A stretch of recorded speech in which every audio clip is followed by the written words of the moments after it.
Dr. Kemi for Kemi Talks Media. We're still on Friday, the 16th of May 2025. This next video is very passionate to me. I worked very hard with Mr. Segun Awusanya on the EndSARS campaign. He created the campaign EndSARS, and I created the campaign Reform SARS. Down the line, we started fighting a lot. We were literally enemies. And at one point, someone came and said, both of you can change Nigeria. You should work together. At that point, I canceled the Reform SARS campaign because Segun had done so much researching SARS and getting bills passed and so many things. And I looked at what he has been doing and I decided to join the EndSARS campaign. The EndSARS campaign was an online campaign. It was a movement online. It was never supposed to be on the streets. We had an agreement with the police. Every single day we spoke to the police. Segun went to Abuja all the time from Lagos, and he got bills passed in the National Assembly, including the famous one of extrajudicial killing. That SARS cannot be killing people without a court date anymore, even if you catch a real armed robber. Work was done, and then they agreed with 5 parameters, and we called it 5 for 5. The Nigerian police had an agreement with us. 6 feminist girls destroyed our campaign, hijacked it, and took it on the streets, and you see how that ended with violence and all the stuff. They raised 450 million naira. Twitter promoted their Bitcoin. They had a lot of money and they shared it. Some people died during the campaign. Others were severely injured.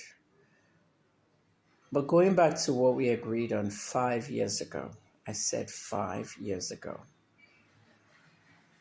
the agreement we had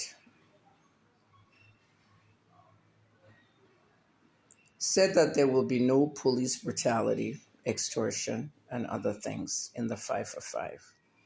But 2 of the 5 for 5 has been constantly violated by the Nigerian police force. On the 11th of May, I tweeted to the Nigerian police, specifically my brother, Muyiwa Dijobi, asking him to take charge of whatever is going on in Edo State.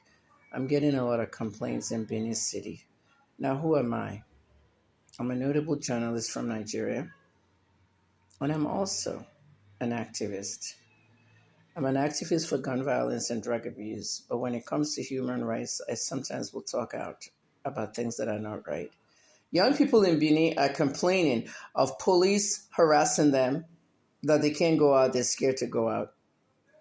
They complain about police extorting them. If you don't have ₦1 million, you're going into the prison. You must pay them 1 million to get out of something they didn't even do. The extortion was hard, the brutality was hard, and some of them were being beaten and attacked. I tweeted twice. The first tweet didn't go viral, 4 retweets. The next one I woke up, the second tweet went viral, 44 retweets.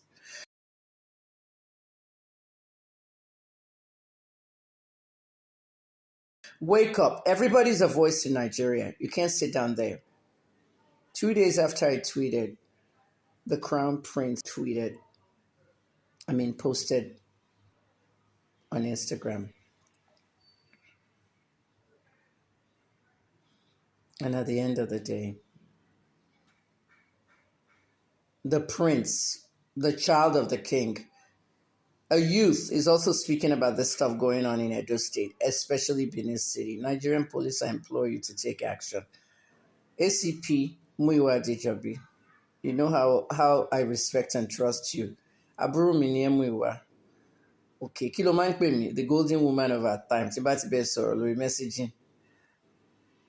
Golden woman of our time, èmi ni mò ń pè ń sí, mo dẹ̀ fẹ́ kó ṣe nǹkan kan tó golden fún mi. Bá mi find out nǹkan tó ń ṣẹlẹ̀ l'Edo State. Gbogbo àwọn ọmọ yìí complain. Ó dẹ̀ ti sú mi. Ọmọ ọba tún complain. Ẹ jẹ́ ká take care of police brutality. It's not wanted. Police brutality and extortion does not belong in any society. It doesn't belong in the Nigerian society. It is time we change things with Nigerian police. We had an agreement. Thank you for listening, everybody. Look at the posts.